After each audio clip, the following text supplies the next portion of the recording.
Welcome back to Eyewitness News at 5. I'm Jerry Brooks at the Grand Bay Hotel in New York City, home away from home for the Oprah Winfrey Show. This week she's in L.A., but last week she was in New York. And it's such a pleasure to welcome my close personal friend Oprah back to Eyewitness News at 5. We are, Oprah. And you know, the question that this whole interview will pose is, can Gayle King just kind of sit back for a few minutes and let me conduct the interview? Oh, yes, she will. Newsroom odds makers. Okay, I won't say a word. Won't say a word. All right, well, we'll see. We'll see. Yeah, I don't even know why you brought her along. Actually, I'm trying to figure out why is she here. Well, she said I was her second best friend, so I said, all right, I'll you can come. Why New York? What you doing here anyway? Well, what we wanted to do was to get out on the road and do some shows that were fun for us and that were topical and indigenous to different parts of the country. And New York just mainly because it's the #1 market and it's a good place to start at the top. Now, I just lost 40 pounds. And when I'm out in a restaurant, people go, you shouldn't eat that. And I think, well, you know, I just live in a little small corner of the world, and your world is the world. And how do you deal with this? She slaps them. I wished I could. I wished I could, because people can get on your nerves, you know. I was walked into the theater one day, and I hadn't eaten anything all day, because I know what I have to do to keep this weight off.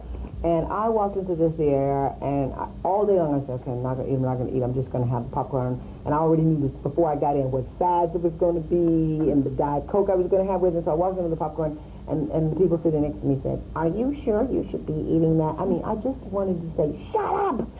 But I didn't. I said, oh, no, it's quite all right. Everybody said, oh, do you think she's gaining it? Yeah. There's so much speculation. I mean, what do you do? Tell people to mind their own business? No, you have to just look at me. You can tell if I have or I haven't. Yeah. You don't want to say, what is the big deal? You can look at me and say. But more importantly, the struggle of keeping it off has been the hardest thing. I mean, I thought losing it was hard.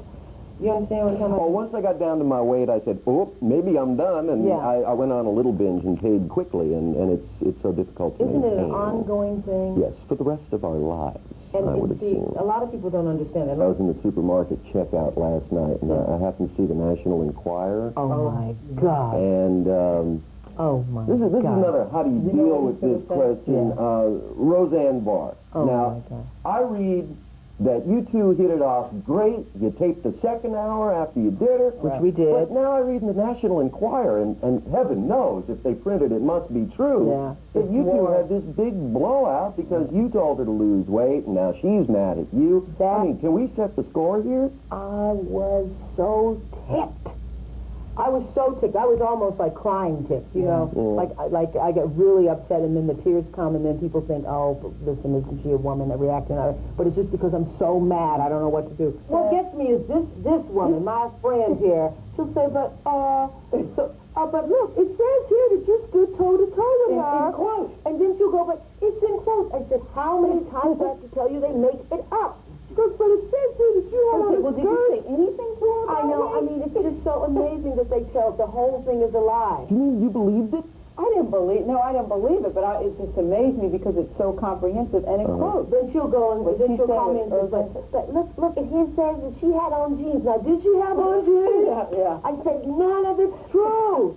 How do you react to it? You just chuck it in the waste basket? Well, you know, Jerry, the thing about it is every time I think that I'm prepared to handle it and that it's okay because I'm really growing up and it's all right and it doesn't bother me, something will come along like that'll really just get me. Now, when it was written that Oprah locked Stedman in a limousine for 6 hours, demands to be married, now that really didn't bother me. There was a time when that would have bothered me, but I thought, this is so ridiculous.